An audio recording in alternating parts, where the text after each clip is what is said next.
Nah, 200 sinar ini harus presisi. Nah, dengan metode itu, dokter pada waktu itu berkata tidak bisa, pasti nyenggol. Dan kemudian harus cepat-cepat, karena kalau enggak, matanya keburu hilang itu penglihatannya. Jadi tahun lalu, sekitar bulan Oktober itu, saya mengalami kumat karena autoimun yang menyebabkan badan saya itu nggak bisa gerak sama sekali gitu ya.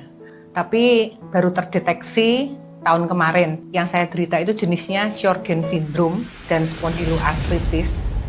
Itu menyerang ke syaraf kepala juga gitu ya. Jadi dokter menyarankan saya untuk MRI. Sebenarnya tumor itu perkembangannya lambat. Kalau tidak mengganggu, dokter menganjurkan untuk tidak harus diambil. Tapi karena letaknya itu katanya nggak enak gitu ya. Jadi letak tumor itu ada di antara pembuluh saraf mata dan pembuluh arteri karotid yang dari leher naik ke kepala.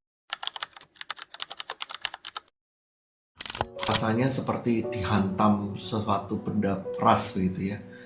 Karena selama ini yang namanya tumor, kanker, itu saya hanya dengar orang lain yang merasakan.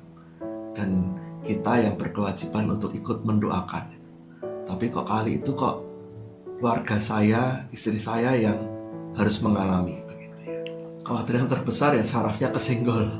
Karena saya ditunjukin fotonya, gambarnya begitu, wah, itu karena dua-duanya itu nggak ada yang bagus gitu. Jadi waktu itu dokter menyarankan untuk dioperasi saja. Metode waktu itu yang dipilih adalah metode gamma knife, metode operasi kepala yang tanpa buka kepala. Setelah mempertimbangkan, kami itu pikir di mana yang paling berpengalaman untuk melakukan gamma knife. Akhirnya kami cari-cari dokter, akhirnya kami menemukan bahwa yang berpengalaman itu dokter di Kuala Lumpur. Saya disuruh juga memang oleh dokter untuk cari second opinion. Nah, saya nggak cari second malahan, saya cari 7 dokter. Dan semuanya, saya ingin mendengar satu aja yang bilang nggak usah gitu ya. Tapi nggak ada yang bilang nggak usah.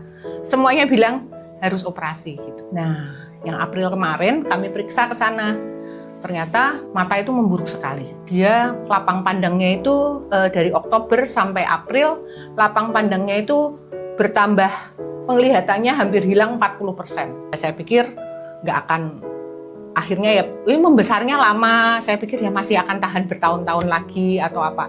Tapi ketika itu harus dioperasi, harus putuskan dalam waktu 1 bulan, 2 bulan. Jadi saya merasa bahkan ketika kita melayani, ketika kita tetap berdoa, hal-hal yang tidak kita inginkan itu bisa saja terjadi. Tetapi kita itu tetap masih dalam perlindungan Tuhan. Perasaan saya ya sebagai anak kecil yang belum tahu apa-apa ya pasti akan langsung merasa sedih ketika mengetahui orang tuanya terkena tumor.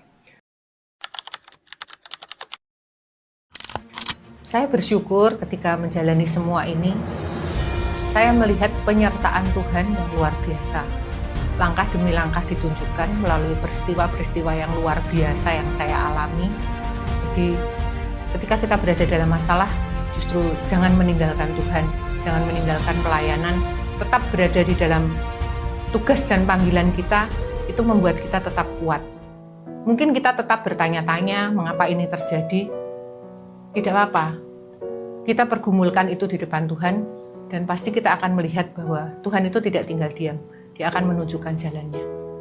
Sekalipun memang saat ini istri saya belum sembuh seperti sedia kala, dikatakan tumor itu baru akan habis seutuhnya itu kira-kira 10 tahun. Karena pelan-pelan akan diserap tubuh. Artinya berarti pemulihan juga berarti akan terjadi secara perlahan.